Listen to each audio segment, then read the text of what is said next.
देश विदेश के प्रिय नागरिकों, मैं धर्म सापेक्षता एवं संतुलन सिद्धांत का प्रतिपादक मुकेश सुमन आज पुनः आपसे संबोधित हूं। संबोधन से पूर्व मैं अपनी स्वरचित दो पंक्तियां प्रस्तुत कर रहा हूं। अच्छी तरकीब निकाली है उन्होंने देश को ठगने की, बुद्धिजीवी खाने कमाने में उलझाए गए हैं। आज का संबोधन इसलिए भी महत्वपूर्ण हो जाता है क्योंकि यह समय मेरे भोजन का समय है जो मैं देश को समर्पित कर रहा हूं। इस देश में 100 से अधिक राजनीतिक पार्टियां हैं और लगभग 50,000 से ज्यादा सामाजिक संस्थाएं और संगठन हैं। हवा का रुख बदलने वाले पत्रकार हैं, मन की गहराइयों में उतरने वाले मनोवैज्ञानिक, समाज के शल्य चिकित्सक, समाजशास्त्री भी हैं। किंतु वे या तो डरे हुए हैं या वे निजी कारणों से चुप हैं या फिर सुषुप्तावस्था में हैं। थक हार कर मुझ अकिंचन निरीह प्राणी को बोलना पड़ रहा है। यहां मुझे स्वामी विवेकानंद के शब्द याद आ रहे हैं, उठो जागो।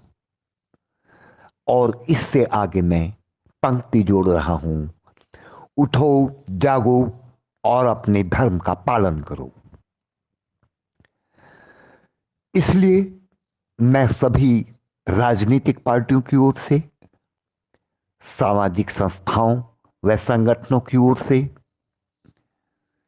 समाज शास्त्रियों की ओर से, मनोविश्लेषकों की ओर से तथा पत्रकारिता जगत की ओर से यह वक्तव्य संबोधन के रूप में जारी कर रहा हूं। इसके बाद मैं चाहूंगा कि ये सभी घटक अपने अपने कर्तव्यों का अर्थात अपने अपने धर्म का पालन अवश्य करें। हम जिस भूमिका में हैं वह हमारा धर्म है। आप जिस भूमिका में हैं, जिस क्षेत्र में हैं, जिस पद पर हैं, वही आपका धर्म है। किसी भी धर्मनिरपेक्षता से आपकी गरिमा प्रभावित होती है, आपका जीवन काल और जीवन के पश्चात का समय प्रभावित होता है। मुझे यह अंकित करते समय अप्रसन्नता का बोध हो रहा है कि राजनीति विद्रूप मनोविज्ञान का चेहरा होती जा रही है। चालाक लोग यह समझ बैठे हैं कि कोई चतुर नहीं है और हम चालाकी से जनता जनार्दन को मूर्ख बना सकते हैं, उनकी सहानुभूति अर्जित कर सकते हैं, ग्रामीण भाषा में उनके पेट में बढ़ सकते हैं। राहुल गांधी की पदयात्रा में जो भीड़ बढ़ रही है, यह इसी तथ्य की प्रामाणिकता है। दरअसल जो बात व्यक्ति में अधिक होती है वह उसी बात की चर्चा अधिक करता है। राहुल गांधी अपने वक्तव्यों में डर शब्द की चर्चा सबसे अधिक कर रहे हैं। व्यक्ति में जो होता है वही सबसे अधिक अभिव्यक्त करता है, वही अभिव्यक्त होता है। दरअसल स्वयं राहुल गांधी बहुत अधिक डरे हुए हैं और यह पदयात्रा भी उसी डर की प्रतिक्रिया है, और वह डर है जेल जाने का डर।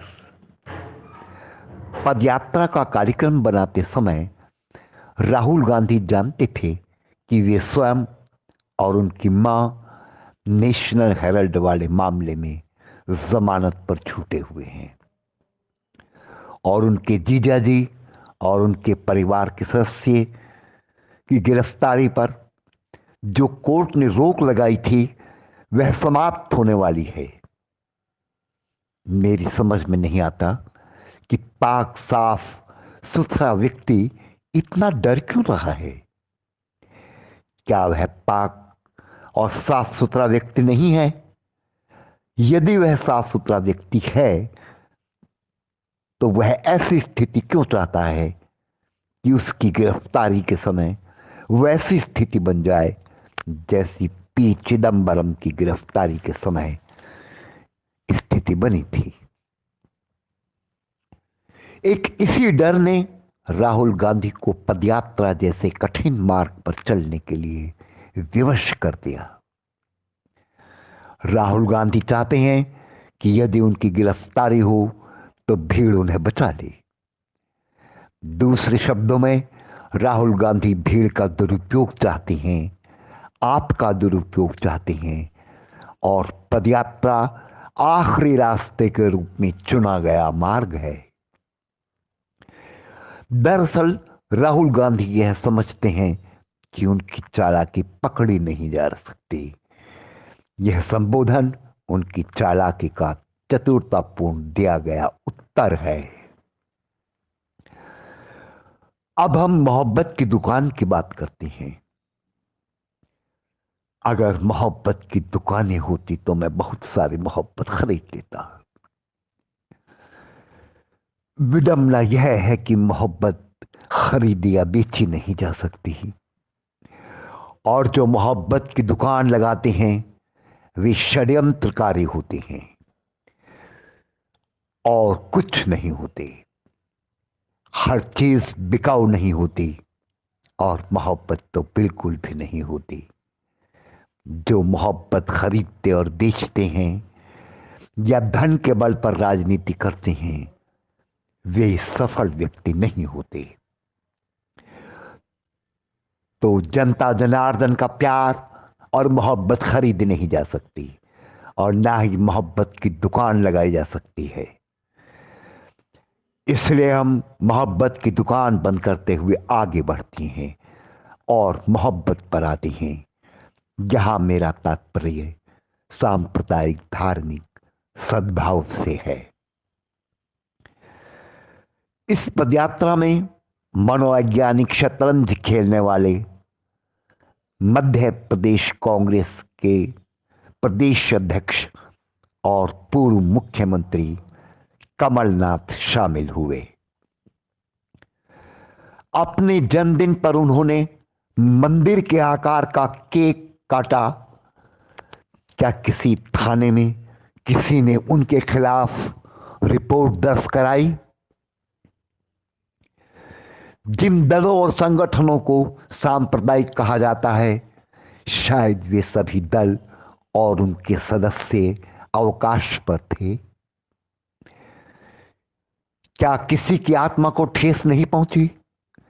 मेरी आत्मा को ठेस पहुंची या नहीं यह एक अलग बात है, किंतु एक व्यक्ति, एक धर्म, एक संस्कृति को प्रतीकात्मक रूप से काट रहा था जो कि आपके अपने धर्म से संबंधित है।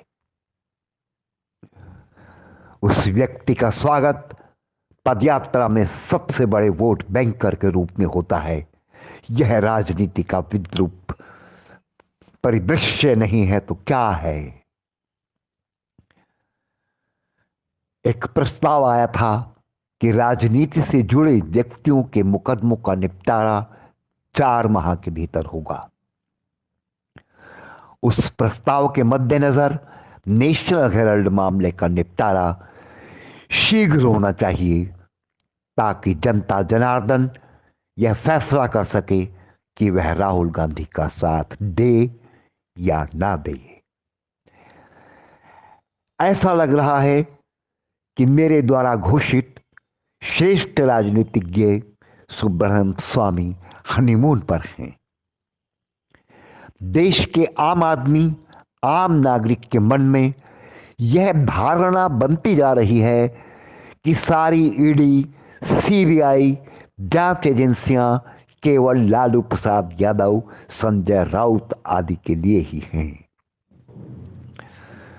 रॉबर्ट वाड्रा, प्रियंका गांधी वाड्रा, राहुल गांधी से सोनिया गांधी आदि से कितनी बार ईडी ने पूछताछ की, क्या उसका कोई निष्कर्ष निकल कर आया? देश के आम आदमी के मन में है धारणा बनती जा रही है कि केंद्र सरकार ने महज इन लोगों को बदनाम करने के लिए और इन्हें डराने के लिए पूछताछ कराई है। इसलिए न्यायालयों को, ईडी और सीबीआई को शीघ्र इन मामलों का निपटारा करना चाहिए ताकि जनता जनार्दन किसी निष्कर्ष पर पहुंच सके। आपने यह संबोधन वक्तव्य के रूप में सुना। आपका बहुत बहुत धन्यवाद, आभार, शुक्रिया, थैंक्स।